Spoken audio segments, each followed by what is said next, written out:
Right. Okay. Okay, we're here with Trevor and Stacey from Heritage Tours and Safaris. Trevor, we'll kick off with you quickly. Just describe what it is that you as a company do. Well, pretty much my side would be Hluhluwe Umfolozi Big 5 Game Resrve, game viewing, Yep. and the iSimangaliso Wetlands Park also doing a bit of Eastern Shores bush and beach experience. Okay. And then the new reserve, the Western Shores, focusing mainly on night drives in that park, with 4 of the Big 5 included at the moment. Quickly tell us about the Western Shores Park. It's brand new.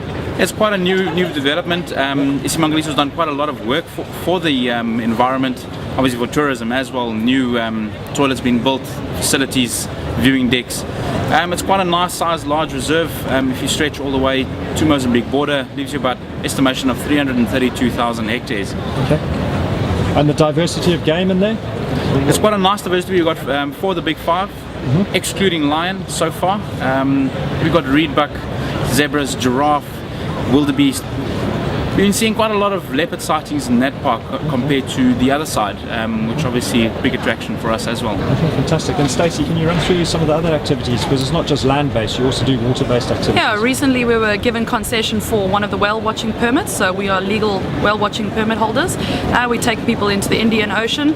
It's exciting, it's exhilarating. We go through the surf, it's bouncy, it's bumpy, and then we get to see those magnificent humpback whales breaching all the time next to the boat. It's great fun for everybody that comes around in that area. Fantastic. And I know on the coast as well, it's a big attraction of the turtles.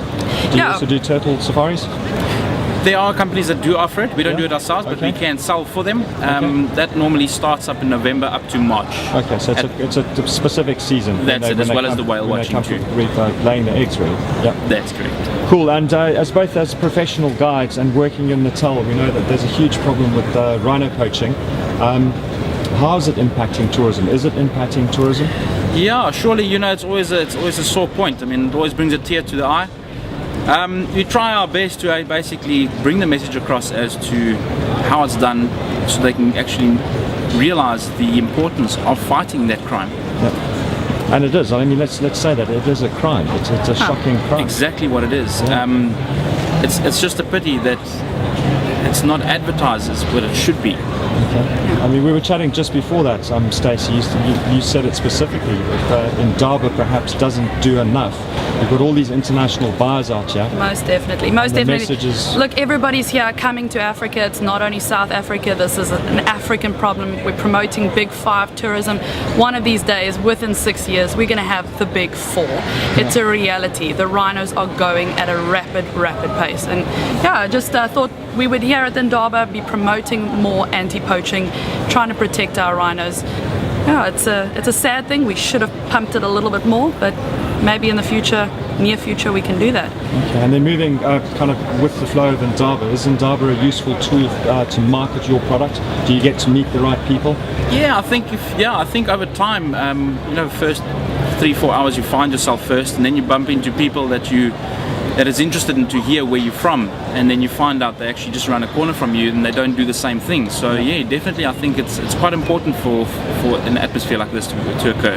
Brilliant. And in the past, Stacey, Natal has kind of taken a back seat to areas like Kruger, the Western Cape. Do you think that Natal now is getting the attention it needs? Well, look, the Indaba, is it a premier destination. The Indaba is great for that, because Zululand, KwaZulu-Natal has always been the quiet black sheep, and being out here in the Indaba promoting Zululand, it is the best place to be. We have everything there.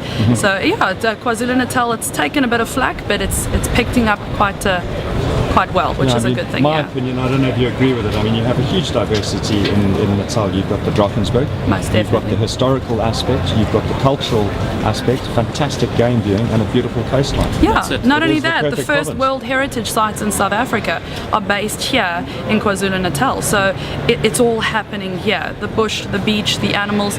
Look at the Hluhluwe Umfolozi Park. That's the park that saved the rhinos from extinction. So it's all here. Africa, conservation, it started in Zululand. It's a great place to be. It is the oldest park, isn't it? Most definitely. Top 5 oldest parks in Africa are based here in Zululand. Fantastic. Well, you guys are clearly passionate about what you do. Thanks very much for meeting with Mamba Media, and we wish you all the best. Thank you very much. Thanks.